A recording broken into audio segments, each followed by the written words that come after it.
Hello guys, welcome back to my channel Kridareddy. Bigg Boss season 8 11th వీక్కి సంబంధించిన latest updates, voting analysis చూద్దాం ఈ వీడియోలో. అంతకన్నా ముందు వీడియో చూస్తున్న వాళ్ళు మన వీడియోని లైక్ చేయండి. అలాగే మీ ఫేవరెట్ కంటెస్టెంట్ ఎవరన్నది నాకు కమెంట్ చేయండి. మీ కమెంట్స్ వల్లనే తెలుస్తుంది జెన్యూన్గా ఎవరికి ఎక్కువ ఫ్యాన్స్ ఉన్నారు అనేది. ఇది ఫ్యామిలీ వీక్ కాబట్టి పెద్దగా టాస్క్లు అయితే ఏమీ ఉండవు.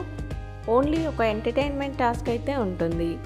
ఎంటర్టైన్మెంట్ టాస్క్లో మూవీలో క్యారెక్టర్స్ అలా తీసుకొని చేస్తారేమో చూడాలి. మరి ప్రతిసారి ఫ్యామిలీ వీక్లో ఫాస్ట్ ఫార్వర్డ్, రిపీట్, పాజ్ అలాంటివి జరుగుతూ ఉంటాయి. ఫ్యామిలీస్ వచ్చినప్పుడు పాజ్ అయితే జరుగుతుంది, అలాంటివి జరగవచ్చు. నబీల్ వాళ్ళ మదర్ ఎంటర్ అవుతారని మనం ఆల్రెడీ నిన్నటి నుంచే వీడియోస్లో చెప్పాం. ప్రోమో కూడా వచ్చేసింది. నెక్స్ట్ రోహిణి వాళ్ళ మదర్ ఎంటర్ అవుతారు. తర్వాత యష్మి వాళ్ళ నాన్నగారు అయితే వస్తారు యష్మి కోసం.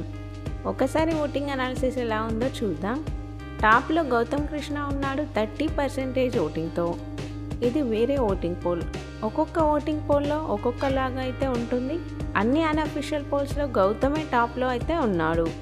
సెకండ్ ప్లేస్లో యష్మి ఉంది 19% ఓటింగ్తో. యష్మికి ఇదంతా ఓన్ ఓటింగ్ అయితే కాదు, ప్రేరణ, నిఖిల్కి సంబంధించిన ఓట్స్ అయితే యష్మికి పడుతున్నాయి. థర్డ్ ప్లేస్లో టేస్టీ తేజ ఉన్నాడు 14% ఓటింగ్తో.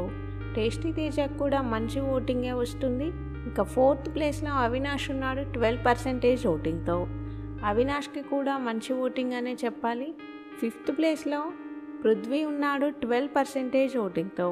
అవినాష్కి పృథ్వీకి ఆల్మోస్ట్ ఈక్వల్ పర్సెంటేజ్ ఓటింగ్ అయితే పోల్ అవుతుంది. ఒక్కొక్కసారి అవినాష్ ముందుంటే ఇంకొకసారి పృథ్వీ అయితే ముందు ఉంటున్నాడు. కొన్ని ఓట్ల తేడా మాత్రమే ఉంది వీళ్ళిద్దరికి. ఇక లాస్ట్లో 6th ప్లేస్లో విష్ణుప్రియ ఉంది 10% ఓటింగ్తో. ఈ వారం అన్ని అన్అఫీషియల్ పోల్స్లో క్లియర్గా విష్ణుప్రియ అనే లీస్ట్లో ఉంది. ఇదే కనుక వీకెండ్ వరకు కొనసాగితే ఖచ్చితంగా విష్ణుప్రియ ఎలిమినేట్ అయితే అయిపోతుంది. నిన్ననే ఓటింగ్ స్టార్ట్ అయింది కాబట్టి ఇంకా టైం అయితే ఉంది, చూడాలి వీకెండ్ వచ్చేసరికి ఎవరు ఎలిమినేట్ అవుతారో. తర్వాత ఎవరు ఫ్యామిలీస్ రాబోతున్నారో కూడా మన నెక్స్ట్ వీడియోస్లో ఉంటుంది. కొత్తగా ఛానల్ని చూసేవాళ్ళు సబ్స్క్రైబ్ చేసుకోండి. వీడియో చూసిన వాళ్ళు వీడియోని లైక్ చేయండి. Thank you all.